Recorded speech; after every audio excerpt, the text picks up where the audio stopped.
Good morning everyone, good morning my dear students. আমি তোমাদের নীলোৎপল sir. আজকে চলো একটা ক্লাস করব আমরা, সেটা হলো ইন্ডিয়ান পলিটির একটা টপিক করব। বিকজ আমার অনেক স্টুডেন্ট আমাকে রিকোয়েস্ট করেছে যে স্যার ইন্ডিয়ান পলিটির যে ব্যাকগ্রাউন্ডটা সেটা আরেকবার ইউটিউবে করিয়ে দেবেন।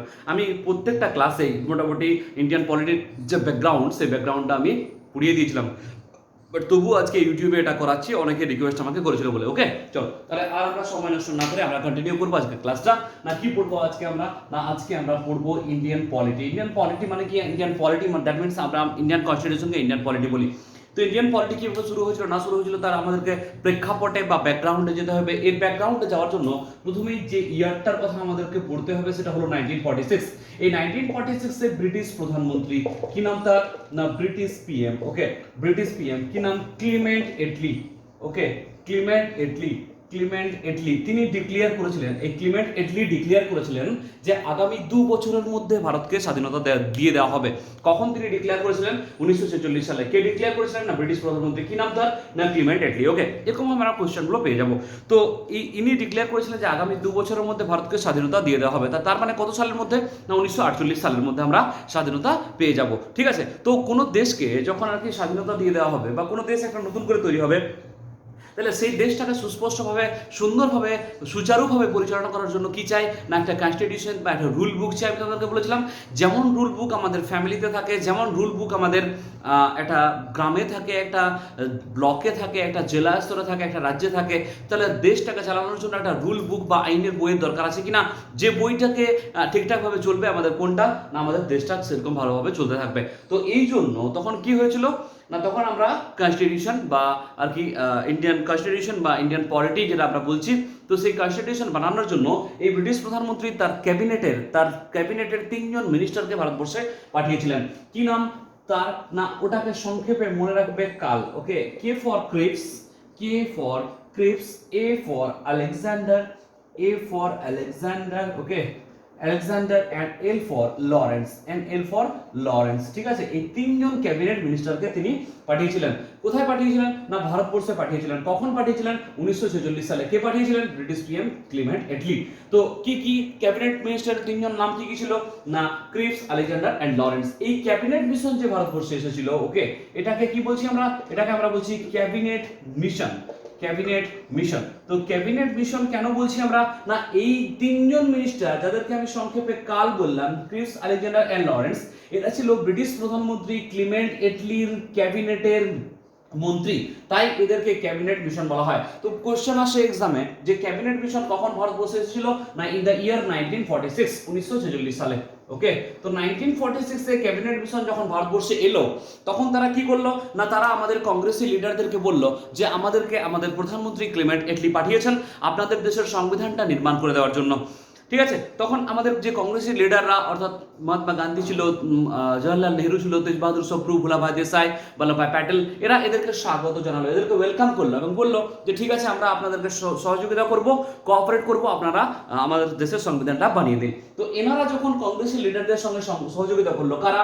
এই কাল, ক্রিপস, আলেকজান্ডার অ্যান্ড লরেন্স, তখন কি তৈরি হলো? না এদের বেসিসেই, এদের সুপারিশেই তৈরি হলো সেটার নাম হলো কনস্টিটিউশন অ্যাসেম্বলি বা গণপরিষদ বা সংবিধান সভা।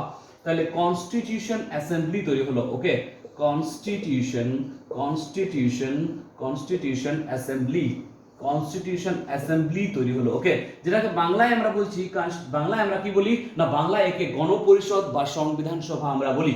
তো এই কনস্টিটিউশন অ্যাসেম্বলি কখন তৈরি হয়েছিল? তাহলে 1946 এই তৈরি হয়ে গেছিল, 1946 সালে। তো এই এত বড় যে কনস্টিটিউশন অ্যাসেম্বলি তৈরি হলো, এই কনস্টিটিউশন অ্যাসেম্বলির একটা মিটিং তো থাকবে নাকি?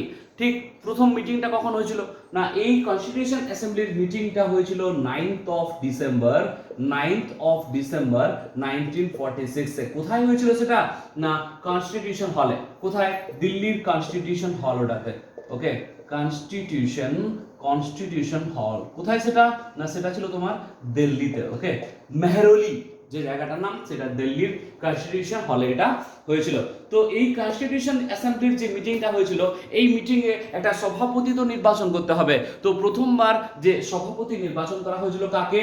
না সচ্চিদানন্দ সিনহা, সচ্চিদানন্দ সচ্চিদানন্দ সিনহাকে, সচ্চিদানন্দ সিনহাকে। তাহলে জিজ্ঞেস করে যে কনস্টিটিউশন অ্যাসেম্বলি বা সংবিধান সভা বা গণপরিষদের প্রথম বৈঠক কবে হয়েছিল? 9th of December 1946। এদিন কে চেয়ারম্যান ছিলেন? না সচ্চিদানন্দ সিনহা। এই সচ্চিদানন্দ সিনহা কি ছিলেন? না ফার্স্ট চেয়ারম্যান ছিলেন। কি ছিলেন ইনি? না ফার্স্ট চেয়ারম্যান ছিলেন। ওকে, ফার্স্ট চেয়ারম্যান ছিলেন কিসের? না সংবিধান সভা বা গণপরিষদের।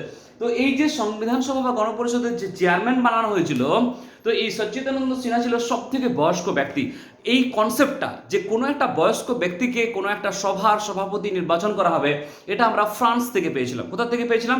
এটা আমরা ফ্রান্স থেকে পেয়েছিলাম। ওকে, তো এই সংবিধান সভা বা গণপরিষদের ফার্স্ট বৈঠকে কে ছিলেন সভাপতি? না সচ্চিদানন্দ সিনহা। এই কনসেপ্টটা আমরা কোথা থেকে পেয়েছিলাম? এটা আমরা ফ্রান্স থেকে পেয়েছিলাম। বাট এই লোকটা অনেক বয়স্ক ছিল, কিন্তু একটা বয়স্ক লোককে দিয়ে কি আর এত বড় একটা সংবিধান সভা চালানো যাবে? পসিবল না। তখন কি হয়েছিল? না এই এনাকে রিপ্লেস করে, এর দুদিন পরেই এনাকে রিপ্লেস করে, অর্থাৎ সচ্চিদানন্দ সিনহাকে রিপ্লেস করে রাজেন্দ্র প্রসাদকে কি করা হলো? না রাজেন্দ্র প্রসাদকে করা হলো সভাপতি। তাহলে 11th of December, okay, 11th of December 1946 এই কাকে করা হলো? না রাজেন্দ্র প্রসাদকে করা হলো। ওকে, রাজেন্দ্র প্রসাদ, বিহারের ব্যক্তি তিনি ছিলেন রাজেন্দ্র প্রসাদ। তো এই রাজেন্দ্র প্রসাদকে কি করা হলো? না একে করা হলো পার্মানেন্ট চেয়ারম্যান করা হলো। পার্মানেন্ট, ওকে, পার্মানেন্ট চেয়ারম্যান অর্থাৎ কি? না স্থায়ী সভাপতি করা হলো। কাকে? এই সচ্চিদানন্দ সিনহাকে, এই সরি রাজেন্দ্র প্রসাদকে পার্মানেন্ট চেয়ারম্যান করা হলো। তাহলে ওকে কি আমরা রাজেন্দ্র প্রসাদ কি ওনাকে কি আমরা পার্মানেন্ট চেয়ারম্যান বলবো? না, উনি ছিলেন অস্থায়ী সভাপতি। ক্লিয়ার? ওকে, চলো তাহলে এই বিষয়টা ক্লিয়ার হয়ে গেছে। এবার আমরা দেখব যে এই 9th of December 1946 সালে এদিন থেকেই আমাদের সংবিধান লেখার কাজটা শুরু হয়ে গেছিল। ওকে, কোন ডেটটা থেকে বললাম? না 9th of December থেকে। ওকে, এই 9th of December থেকে কি হয়েছিল? 1946 থেকেই আমাদের লেখার কাজটা কমপ্লিট হয়ে গেছিল। কি লেখার কাজটা? না সংবিধান লেখার কাজটা আমাদের কমপ্লিট হয়ে শুরু হয়ে গেছিল আর কি, কমপ্লিট বলছি সরি, এটা লেখার কাজটা আমাদের শুরু হয়ে গেছিল। তাহলে এই লেখার কাজটা যখন শুরু হয়েছিল কখন? না 9th December। তাহলে এটা শেষ কখন হয়েছিল? না এটা শেষ হয়েছিল জিজ্ঞেস করে। ওকে, তো এরপরে না আমি ওটা পরে আসছি যে শেষ কখন হয়েছিল, ওটা আমি পরে আসছি। এরপরে দেখো এই যেদিনকে 9th of December 1946 সালে যেদিন গণপরিষদ বা সংবিধান সভার প্রথম বৈঠক হয়, সেদিন ঠিক হলো যে আমরা কয়েকটা সাব কমিটি তৈরি করব। এই সাব কমিটিগুলো কে কে ছিল? না এই সাব কমিটিগুলো ছিল আর কি যে খসড়া কমিটি ছিল, ঝান্ডা কমিটি ছিল, আরো বিভিন্ন রকম যে কমিটিগুলো ছিল সেই কমিটিগুলো আর কি ছিল। ঠিক আছে, এবং আরেকটা মেন ইম্পর্টেন্ট কোশ্চেন এখান থেকে এসে যায় জানো, যে এই ক্যাবিনেট মিশন যে এসেছিল না ভারতবর্ষে, তো এই ক্যাবিনেট মিশনের সুপারিশেই ইন্টারিম গভর্নমেন্ট বা আর কি অন্তর্বর্তীকালীন যে সরকার, যার প্রধানমন্ত্রী জওহরলাল নেহরুকে করা হয়েছিল 1948 সালে। তো এটা জিজ্ঞেস করে যে ক্যাবিনেট মিশনের সুপারিশে দুটো কাজ হয়েছিল। কি কি দুটো কাজ?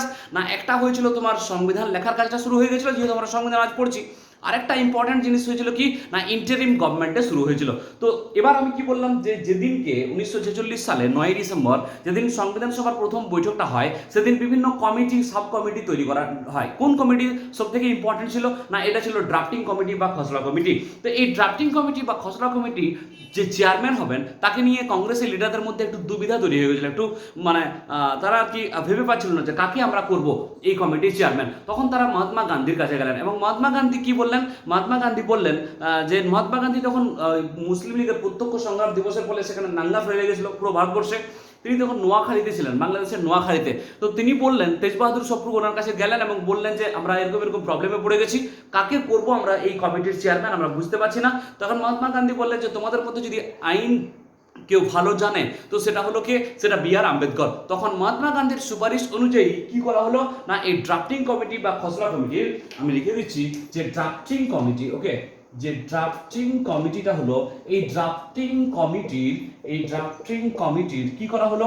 না চেয়ারম্যান কাকে করা হলো? না ড্রাফটিং কমিটির চেয়ারম্যান করা হলো তোমার বি.আর. আম্বেদকরকে। ওকে, বি.আর. আম্বেদকর, বি.আর. আম্বেদকরকে কি করা হলো? না বি.আর. আম্বেদকরকে করা হলো ড্রাফটিং কমিটির চেয়ারম্যান। কার কথা মতো? না মহাত্মা গান্ধীর কথা মতো। ওকে, তো এই বি.আর. আম্বেদকর তখন কি করলেন? না বিভিন্ন দেশে ঘুরতে লাগলেন। তিনি ফ্রান্স গেলেন, তিনি জাপান গেলেন, তিনি জার্মানি গেলেন, তিনি ইউএসএ গেলেন, তিনি কানাডা গেলেন, তিনি সাউথ আফ্রিকা গেলেন, অস্ট্রেলিয়া গেলেন, বিভিন্ন কান্ট্রিতে ঘুরলেন। কেন ঘুরতে লাগলেন বিভিন্ন কান্ট্রিতে? না ওই সমস্ত দেশের সংবিধানটা পড়ে আমাদের দেশের সংবিধানটা নির্মাণ, সেখান থেকে কিছু ভালো ভালো জিনিস আমরা জানি অ্যাডপ্ট করা হয়েছে। যেমন আয়ারল্যান্ড থেকে আমাদের ডিপিএসপি নেওয়া হয়েছে, ইউএসএ থেকে আমাদের মৌলিক অধিকার বা ফান্ডামেন্টাল রাইট নেওয়া হয়েছে, ব্রিটেন থেকে আমাদের নাগরিকতার কনসেপ্ট নেওয়া হয়েছে। তো ম্যাক্সিমাম জিনিস যেন কোথা থেকে নেওয়া হয়েছিল? না আমাদের কনস্টিটিউশনের ম্যাক্সিমাম জিনিসটা 1935-এর ভারত শাসন আইন থেকে নেওয়া হয়েছিল। বাট কিছু কিছু জিনিস আরও বাইরে থেকে নেওয়া হয়েছিল, যেমন সংবিধান সংশোধন যেটা যে অ্যামেন্ডমেন্ট, এটা নেওয়া হয়েছিল সাউথ আফ্রিকা থেকে। ওকে, তো তখন বি আর আম্বেদকর কি করলেন? না বি আর আম্বেদকর সেদিন থেকে সংবিধান লেখার কাজ মানে চলতে লাগলো, সমস্ত লেখার কাজগুলো খুব ভালোভাবে চলতে লাগলো। তো এবার আমি আসবো যে এই 9 ডিসেম্বর 1946 সালে যখন সংবিধান লেখার কাজটা শুরু হয়েছিল, তাহলে এটা শেষ হয়েছিল কখন? না এটা শেষ হয়েছিল 26 নভেম্বর 1949-এ। কি হয়েছিল?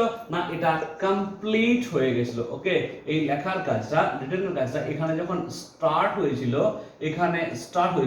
এখানে কমপ্লিট হয়ে গেছিল। কেমন? এখানে কি হয়েছিল? না এখানে কমপ্লিট হয়ে গেছিল কখন? 26 নভেম্বর 1949। এই ডেটগুলো কিন্তু খুব মানে ভাষায় বিভিন্ন রকম ভাবে পরীক্ষা হলে তোমাদেরকে একটু কনফিউজ করে দেয়, তাই এই ডেটগুলো নিয়ে একটু খুব ভালো করে ক্লিয়ার কনসেপ্ট, একদম ট্রান্সপারেন্ট কনসেপ্ট চাই। ঠিক আছে, দেখো আমি বললাম যে 9 ডিসেম্বর 1946 সালে যেদিন সংবিধান সভার প্রথম বৈঠক হয়, সেদিন আমাদের সংবিধান লেখার কাজটা শুরু হয়ে যায়। এরপরে 26 নভেম্বর 1949 আমাদের সংবিধান লেখার কাজটা কমপ্লিট হয়ে যায়। তো যেদিন আমাদের 26 নভেম্বর 1949 লেখার কাজটা কমপ্লিট হয়ে গেছিল, সেদিন আমরা আমাদের সংবিধানটাকে কি করেছিলাম? না অ্যাডপ্ট করেছিলাম। মানে কি? না আমরা আমাদের সংবিধানটাকে গ্রহণ করেছিলাম। ওকে, তো এরপরে এটাকে আমরা ইমপ্লিমেন্টেশন বা লাগু কখন করেছিলাম? না এটাকে আমরা ইমপ্লিমেন্ট বা লাগু করেছিলাম 26 জানুয়ারি 1950-তে। ওকে, কি করেছিলাম আমরা? এটাকে না ইমপ্লিমেন্ট করেছিলাম। কি করেছিলাম আমরা? না ইমপ্লিমেন্ট করেছিলাম। ওকে, ইমপ্লিমেন্ট করেছিলাম। বোঝা গেল যে কখন ইমপ্লিমেন্ট করেছিলাম? না 26 জানুয়ারি 1950। এইটা কিন্তু ইম্পর্টেন্ট। আচ্ছা, যে 1949-এর 26 নভেম্বর যখন আমাদের সংবিধান লেখার কাজটা কমপ্লিট হয়ে গেছিল, তা সত্ত্বেও আমরা এতটা প্রায় 2 মাস দেরি কেন করেছিলাম ইমপ্লিমেন্টের জন্য?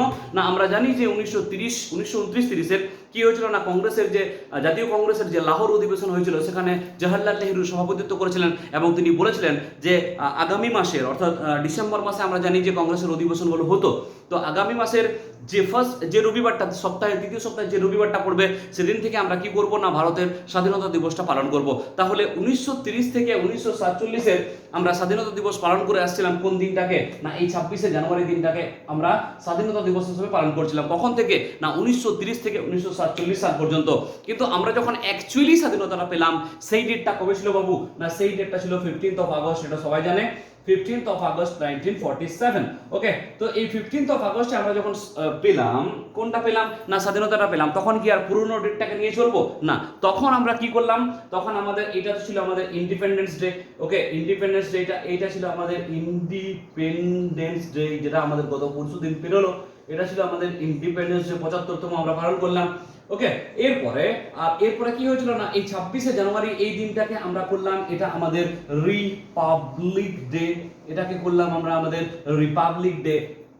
এন্ড 26 নভেম্বর এই ডেটটাকে আমরা কি করলাম? না এই ডেটটাকে আমরা করলাম কনস্টিটিউশন ডে। এটাকে আমরা কি করলাম? না এটাকে আমরা করলাম কনস্টিটিউশন ডে। বলো এতদূর ক্লিয়ার হয়ে গেছে? এতদূর ক্লিয়ার যদি হয়ে গেছে, তাহলে আমি পরবর্তী স্টেজে চলে যাচ্ছি। আমি দেখো বললাম যে 9 ডিসেম্বর 1946 সালে আমাদের যে সংবিধান লেখার কাজটা শুরু হয়েছিল, এটা কমপ্লিট কখন হয়ে গেছিল? না 26 নভেম্বর 1949-এ। সেদিন আমরা আমাদের সংবিধানটাকে অ্যাডপ্ট করে নিয়েছিলাম। এরপরে 26 জানুয়ারি 1950-তে এটাকে আমরা ইমপ্লিমেন্ট করলাম। এরপরে 15 আগস্ট আমরা যখন স্বাধীনতাটা পেলাম, তখন আর পুরনো ডেটটাকে স্বাধীনতা দিবস হিসেবে পালন করলাম না।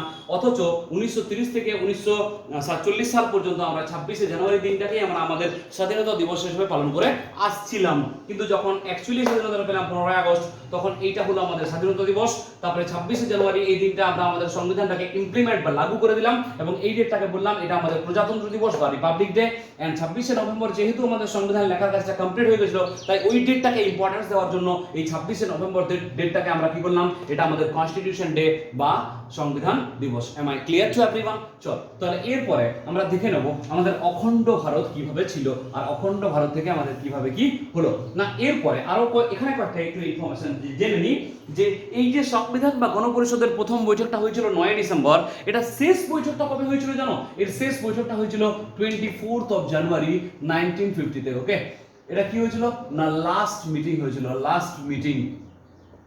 কার লাস্ট মিটিং না গণপরিষদ বা সংবিধান সভা বা কনস্টিটিউশন অ্যাসেম্বলির শেষ মিটিং। তো এদিন বি আর আম্বেদকর ভরা রাজ্যসভাতে মাত্র 20 মিনিটে সংবিধানটাকে সবার কাছে বলে দিয়েছিলেন এবং মানে ভরা যে কনস্টিটিউশন হলে যে সভাটা চলছিল সেই সভাতে তিনি মাত্র 20 মিনিটে উইদিন 20 মিনিটসে তিনি সংবিধানটাকে বলে দিয়েছিলেন এবং বলেছিলেন যে the main structure of our Indian constitution should not be changed.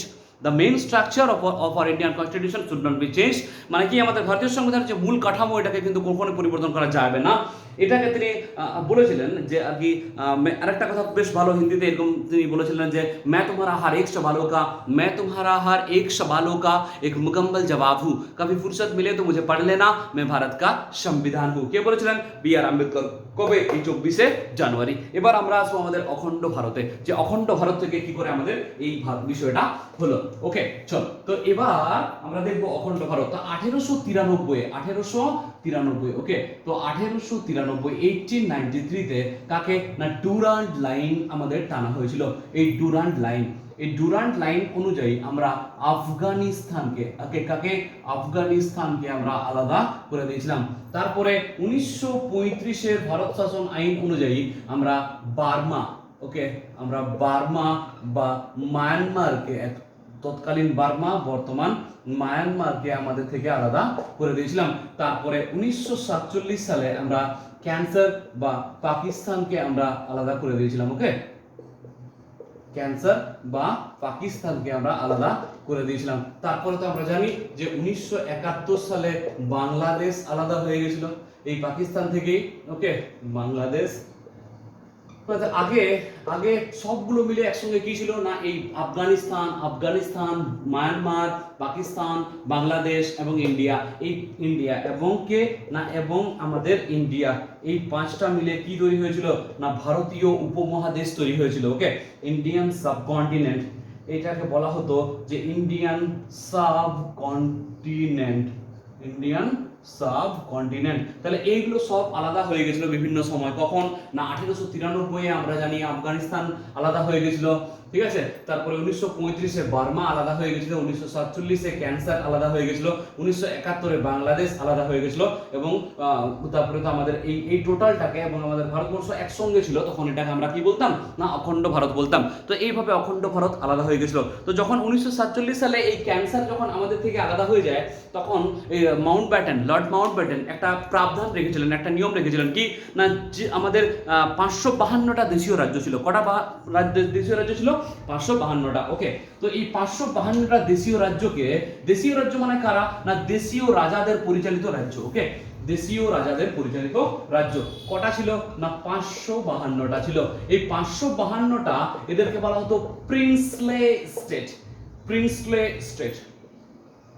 এই 552টা প্রিন্সলে স্টেটকে কি বলা হয়েছিল, যদি তোমরা কেউ চাও তাহলে পাকিস্তানে মিলে যেতে পারবে, যদি কেউ চাও তাহলে ইন্ডিয়াতে মিলে যেতে পারবে, আর যদি তোমরা কেউ চাও তাহলে নিজেরা স্বাধীন দেশ নির্মাণ করতে পারবে। কে বলেছিলেন? লর্ড মাউন্টব্যাটেন বলেছিলেন। কখন না 1947 সালে। ওকে, 1946-47 এই সময়। ওকে, 1947 আর কি, 46-47 নয়, 1947 ঠিক আছে, 1947 এটা তিনি ডিক্লেয়ার করেছিলেন। তো তখন সমস্ত রাজ্যগুলো প্রায় 549টা দেশীয় রাজ্য, কটা না 549টা আমাদের দেশীয় রাজ্য কি করেছিল না তারা ইন্ডিয়ার সঙ্গে মিলে গেছিল। কার সঙ্গে মিলে গেছিল?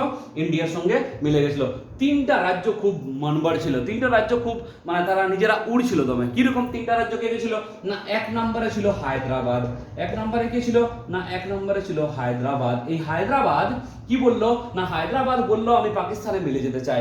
ওকে, তো তখন বল্লভভাই প্যাটেল বললো ঠিক আছে তোকে পাকিস্তানে আমি মেলাচ্ছি। ওকে, তো তখন বল্লভভাই প্যাটেল কি করলো না সেনাদেরকে পাঠিয়ে দিল ওখানে।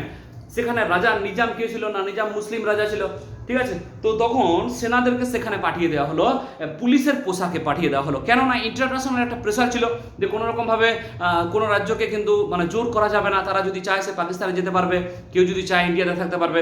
তো ওই সেনাদেরকে পুলিশের পোশাকে পাঠিয়ে বল্লভভাই প্যাটেল এই হায়দ্রাবাদকে ভারতীয় ভূখণ্ডে অন্তর্ভুক্ত করেছিল।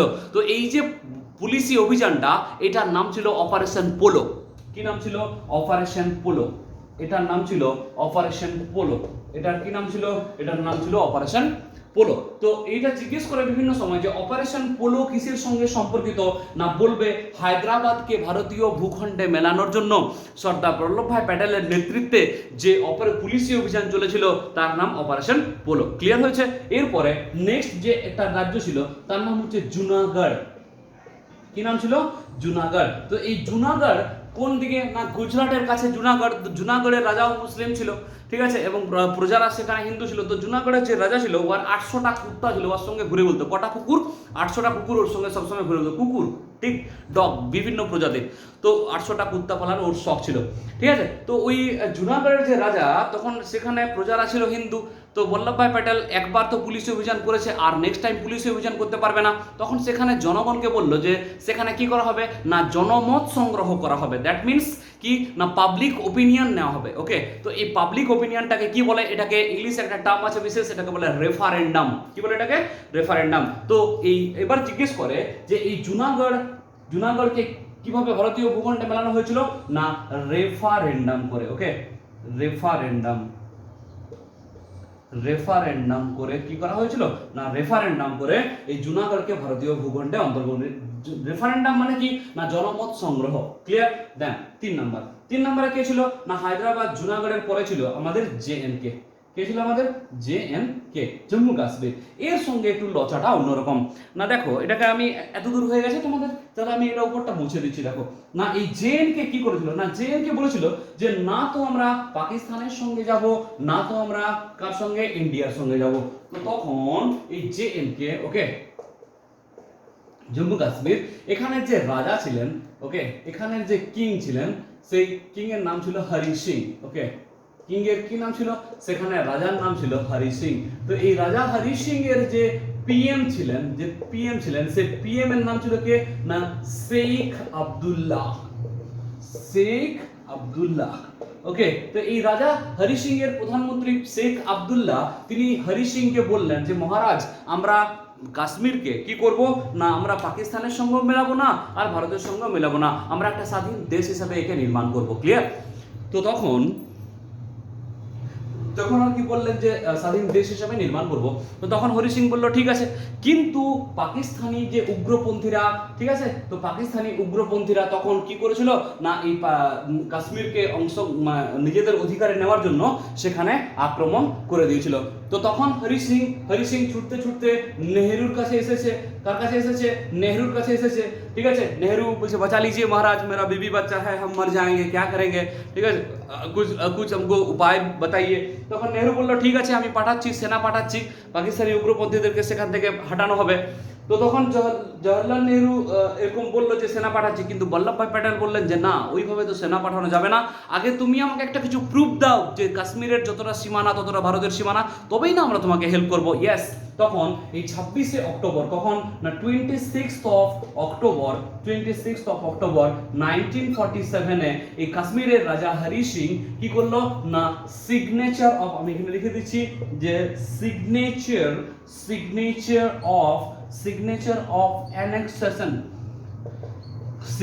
অফ অ্যানেক্সেশন বা বিলয় পত্রে তিনি কি করলেন, না সহি করলেন। এবং সিগনেচার অফ অ্যানেক্সেশনে সহি করে রাজা হরি সিং এটা বললেন যে যতটা কাশ্মীরের সীমানা ততটাই কিন্তু ভারতবর্ষের সীমানা। তখন বল্লভভাই প্যাটেলের কথা মতো কে গেল, না ব্রিগেডিয়ার উসমানী। তো ব্রিগেডিয়ার উসমানী তখন গিয়ে ওই পাকিস্তানি উগ্রপন্থীদেরকে সেখান থেকে সরিয়ে দিল এবং সেখানে একটা লাইন টেনে দিল যার নাম হচ্ছে LOC, লাইন অফ কন্ট্রোল। এবং আমরা জানি যে পাকিস্তানি উগ্রপন্থীরা তখন থেকে সেই সময় প্রায় কাশ্মীরের 30% এরিয়া, কত পার্সেন্ট এরিয়া, 30% এরিয়া ক্যাপচার করে নিয়েছিল, যেটাকে আমরা এখন বলি POK, দ্যাট মিনস পাক অকুপাইড কাশ্মীর। তো এই পাক অকুপাইড কাশ্মীর একদিন না একদিন ভারতবর্ষে অবশ্যই মিলে যাবে। এবং সংসদে আমাদের মাননীয় স্বরাষ্ট্রমন্ত্রী একদিন বলেছিলেন যে জান দে দেंगे इसके लिए। ओके, तो हम लोगों को भी ये उम्मीद रखना होगा कि एक ना एक दिन तो वापस जरूर आएगा। ओके, চলো, এটা বোঝা গেছে সবার যে কি করে কাশ্মীর আমাদের ভারতবর্ষে মিলে গেল। তো এরপরে যখন সব ঠিকঠাক ছিল, তখন আমাদের রাজ্যগুলোকে 4 ভাগে ভাগ করা হলো। কয় ভাগে ভাগ করা হলো? 4 ভাগে ভাগ করা হলো। কি ভাগে? 4টা ভাগে ভাগ করলাম আমরা। না, এদেরকে আমরা ভাগ করেছিলাম কি রকম? এদেরকে আমরা ভাগ করেছিলাম যে এ বি সি ডি রাজ্য করে, কি করে? এ বি সি ডি রাজ্য করে। এই এ তে কে ছিল না, এ তে ছিল ব্রিটিশ প্রভিন্স গুলো। ওকে, এ তে ছিল ব্রিটিশ প্রভিন্স, মানে কি যেগুলো ব্রিটিশ শাসিত রাজ্য। ওকে, এইটার সংখ্যা কত ছিল? 9টা। ওকে, তারপরে বি তে কে ছিল না, বি তে ছিল প্রিন্সলে স্টেট। ওকে, বি তে ছিল প্রিন্সলে স্টেট, বি তে ছিল প্রিন্সলে স্টেট, এটাও 9।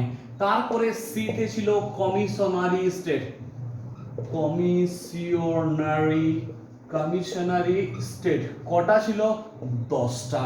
তারপরে ডি তে ছিল ইউনিয়ন টেরিটরি, ইউনিয়ন টেরিটরি, কটা ইউনিয়ন টেরিটরি ছিল না? একটা। কে? একমাত্র আন্দামান আর নিকোবর। আচ্ছা, এইভাবে কি করে ভাগ করা হলো রাজ্যগুলোকে? না দেখো, আমাদের ব্রিটিশরা তখন ভারতবর্ষ ছেড়ে পুরোপুরি ভাবে কি চলে গিয়েছিল না? আমরা জানি 1950 সাল পর্যন্ত থেকে গিয়েছিল তারা। কেন না? আমরাই ওদেরকে রেখেছিলাম যে যতদিন না আমরা আমাদের সংবিধানটাকে ঠিকঠাকভাবে ইমপ্লিমেন্ট করতে পারছি, আপনারা আমাদেরকে থেকে যান, আমাদেরকে হেল্প করুন। তো তখন ভারতবর্ষের রাজ্যগুলোকে আমরা এ বি সি ডি করে ভাগ করেছিলাম। কিভাবে? A B C D. তো এ ফর কে ছিল না, ব্রিটিশ প্রভিন্স ছিল।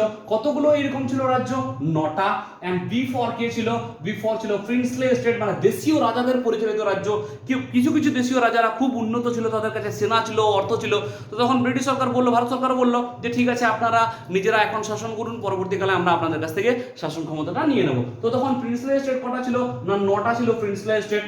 তারপরে সি কমিশনারি স্টেট, কি না ব্রিটিশদের একজন কমিশনার বড় বড় শহরগুলোতে কি করতেন না, সেখানে তারা বসবাস করতেন, মানে তারা দায়িত্ব নিয়ে সেই শহরটার সমস্ত প্রশাসনিক কাজকর্ম, আইনি কাজকর্ম সব দেখাশোনা করতেন। তো এই সমস্ত বড় বড় শহরগুলো যেমন কলকাতা ছিল, মুম্বাই ছিল, মাদ্রাজ ছিল, কোচি ছিল, মহারাষ্ট্র, ঠিক আছে, ব্যাঙ্গালোর ছিল, বড় বড় শহরগুলোতে। তো সেখানে লখনৌ ছিল।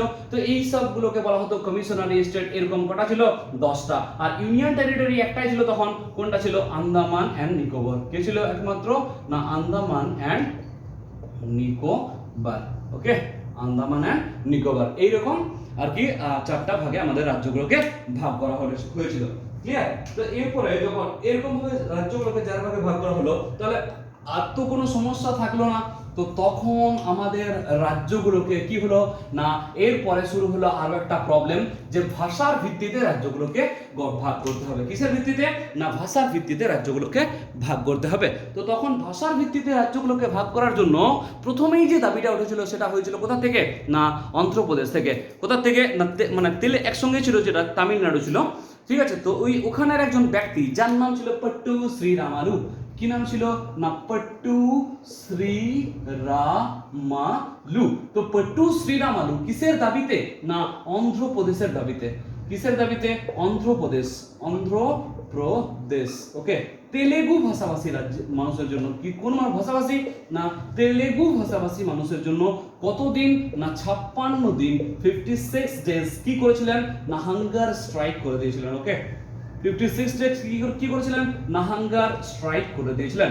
তো কিসের জন্য না? দেখো, ওই অন্ধ্রপ্রদেশের দাবিতে পট্টু শ্রীরামালু একজন নামক ব্যক্তি, তিনি তেলেগু ভাষাভাষী মানুষের জন্য স্বাধীন অন্ধ্রপ্রদেশ নামে একটা রাজ্য গঠন করতে হবে, এর দাবিতে 56 দিন অনশন করে দিয়েছিলেন। কদিন? 56 দিন অনশন করে দিয়েছিলেন। এবং 56 দিন অনশন করার পর উনি মারা যান। কে? এই পট্টু শ্রীরামালু। তখন কি হয়েছিল না? বিভিন্ন মানে অন্ধ্রপ্রদেশের পুরো আগুন জ্বলতে লাগলো, তামিলনাড়ু এবং অন্ধ্রপ্রদেশে পুরো বিভিন্ন রকম ভয়ানক আগুন জ্বলতে লাগলো। তো তখন সরকার কি করেছিল না? একটা কমিশন তৈরি করেছিল যে ভাষার ভিত্তিতে কি রাজ্যগুলোকে ভাগ করা যাবে, পসিবল কি, সেটা কি উচিত হবে না? তখন ফার্স্টেই যে কমিশনটা গঠন করা হলো যে ভাষার ভিত্তিতে রাজ্য পুনর্গঠনের জন্য, সেটা হলো এস.কে. ধার কমিশন। কোন কমিশন? এস.কে. ধার। 1948-এ এস.কে. ধার কমিশনকে গঠন করা হলো। কিসের জন্য না? ভাষার ভিত্তিতে রাজ্য পুনর্গঠনের জন্য। বাট এই ভাষার ভিত্তিতে রাজ্য পুনর্গঠনের জন্য এস.কে. ধার কমিশন কিন্তু মান্যতা দেয়নি। এস.কে. ধার কমিশন ভাষার ভিত্তিতে রাজ্য পুনর্গঠনকে মান্যতা দেয়নি। যে না, উনি কি বললেন এস.কে. ধার? যে ভাষার ভিত্তিতে কিন্তু রাজ্যগুলোকে ভাগ করা উচিত নয়, এতে প্রবলেম হবে। তো তখন কি হলো না? তখন আরো একটা কমিশন তৈরি হলো। কোন কমিশন না? এটা ছিল জেভিপি কমিশন। ওকে, এটাও কখন হয়েছিল না? এটাও 1948-এই হয়েছিল। এবং এই জেভিপির ফুল ফর্ম কি না? J for Jawaharlal Nehru, V for Vallabhbhai Patel, and P for পট্টাভি Siddaramaiah. ওকে, তো এরাও ভাষার ভিত্তিতে রাজ্য পুনর্গঠনকে মান্যতা দেয়নি। এবং তখন অন্ধ্রপ্রদেশে কি হয়েছিল না, পুরো আগুন জ্বলছিল, নানা রকম মানে সমস্যা তৈরি হচ্ছিল। তো তখন সরকার চাপে পড়ে 1 অক্টোবর, কোন অক্টোবর না 1 অক্টোবর 1953 কি করলো না, ভাষার ভিত্তিতে স্বাধীন অন্ধ্রপ্রদেশ রাজ্যের তৈরি করে দিলেন। সরকার চাপে পড়ে কি করলেন না 1 অক্টোবর 1953 কি করলো, সরকার চাপে পড়ে এই স্বাধীন অন্ধ্রপ্রদেশ রাজ্যের তৈরি করে দিলেন। ক্লিয়ার হয়েছে বিষয়টা? তো এরপরে তো বিভিন্ন যখন অন্ধ্রপ্রদেশকে তেলুগু ভাষাভাষী মানুষের জন্য যখন অন্ধ্রপ্রদেশ তৈরি করা হলো, তখন ভারতবর্ষের আরো বিভিন্ন প্রান্ত থেকে দাবি উঠতে লাগলো যে আমাদেরকেও আলাদা করা হোক, আমরাও আলাদা ভাষাভাষী মানুষ। তো তখন সুপ্রিম কোর্টের প্রাক্তন বিচারপতি, তখন জওয়াহরলাল নেহরু প্রধানমন্ত্রী ছিলেন, তো তখন সুপ্রিম কোর্টের প্রাক্তন বিচারপতি যার নাম খান বাহাদুর স্যার সৈয়দ ফজল আলী, ওকে, কি নাম তার না খান বাহাদুর স্যার সৈয়দ ফজল আলী। তো কি নাম ছিল তার না খান বাহাদুর স্যার সৈয়দ